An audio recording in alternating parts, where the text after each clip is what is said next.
We just spoke to some of the charities and to Brendan McDade, and a little bit of a sense of excitement now. As Brendan said, only 8 weeks to go, James, but a lot of thinking to do between now and then. Absolutely.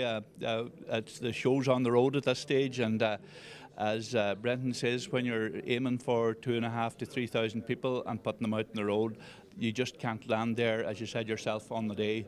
There's a lot of preparation and a lot of planning goes into that.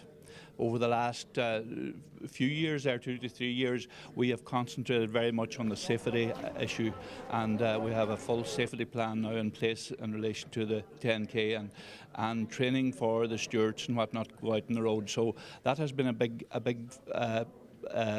item for us over the last few years, because of the fact that you're putting up to 2,500 people out on the road.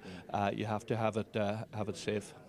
We have 4 charities benefiting this year, James, and I know there's always a big hope among charities that they might get the call, and the Northwest 10K's been very good to a lot. Just talk to us about the 4 charities that were selected for this year's event. Yeah, well, we have the Blood Bank Northwest, and I think you have talked to them already, and they provide a great service around in relation to getting blood to hospitals and whatnot.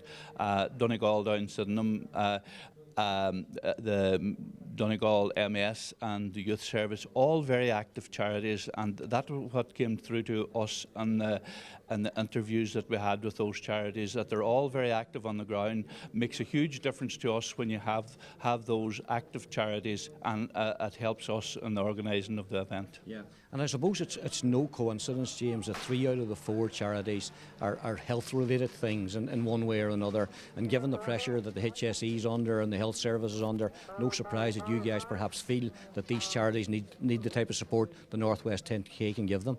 Absolutely, and that's coming through in our interviews in relation to a lot of the charities anymore, that funding has been a big issue for most of them, that there's the health board and the health service is not able to fund a lot of the items, and this has been a big boost to a lot of them, and I know from talking to them afterwards, absolutely delighted to be associated with this, not alone just to raise the money, but to raise their profile.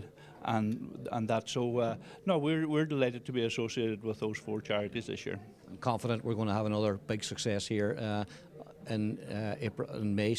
Yeah, I suppose there was a slight fear over the last few years when there were so many other races and so many 5Ks and local community groups and whatnot, that it may take away from the Northwest 10K. But I think the premier event, Northwest 10K, it is actually it's the event that a lot of people use the smaller events and use the local events leading up to it, and to see what will my PB be on the Northwest 10K and how they will do in that in their annual event.